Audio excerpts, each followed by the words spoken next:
کہتے ہیں کہ ایک شخص پہاڑ کی چوٹی پہ سفر کر رہا تھا کہ اچانک اس کا پاؤں پھسلا اور وہ نیچے گرنا شروع ہو گیا۔ گرتے گرتے اسے یاد آیا کہ مجھے اللہ سے دعا مانگنی چاہیے، وہی مجھے اس وقت بچا سکتا ہے۔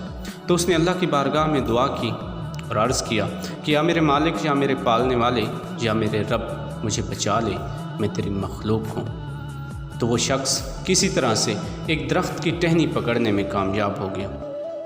کچھ دیر کے بعد اسے پھر خیال آیا کہ مجھے اللہ کی بارگاہ میں پھر دعا مانگنی چاہیے اور وہی اللہ مجھے بچا سکتا ہے۔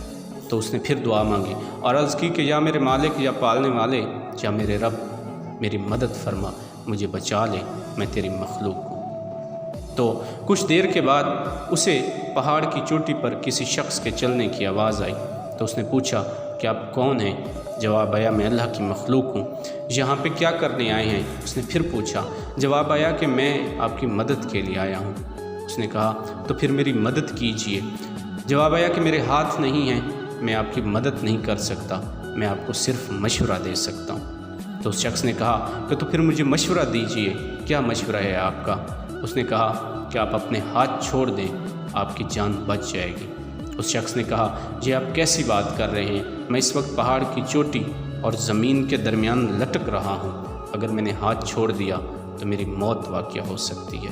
اس مخلوق نے کہا کہ میرا کام تھا آپ کو مشورہ دینا اور مجھے اسی لیے یہاں پہ بھیجا گیا تھا، آپ نے میرا مشورہ نہ مانا تو میں چلتا ہوں۔ اور وہ اللہ کی مخلوق وہاں سے چلی گئی اور اس شخص کی اس ٹہنی کے اوپر موت ہو گئی۔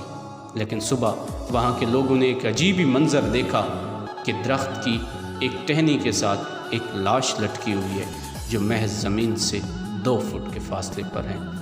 جب ہم دعا مانگتے ہیں تو یہ یقین کر لیں کہ خدا تعالیٰ ہماری دعا سنتا ہے۔ دنیا کے تمام مذاہب اس بات پہ یقین رکھتے ہیں کہ ہماری دعائیں ہمارا خدا، ہمارا گرو ضرور سنتا ہے، لیکن ہماری دعا تب ہی قبول ہوتی ہے جب ہم دنیا کے تمام وسائل اور تمام امیدیں ایک سائڈ پہ رکھ کر صرف اللہ سے امید رکھتے ہیں اور اس سے دعا مانگتے ہیں، تو ہماری دعا ضرور قبول ہوتی ہے۔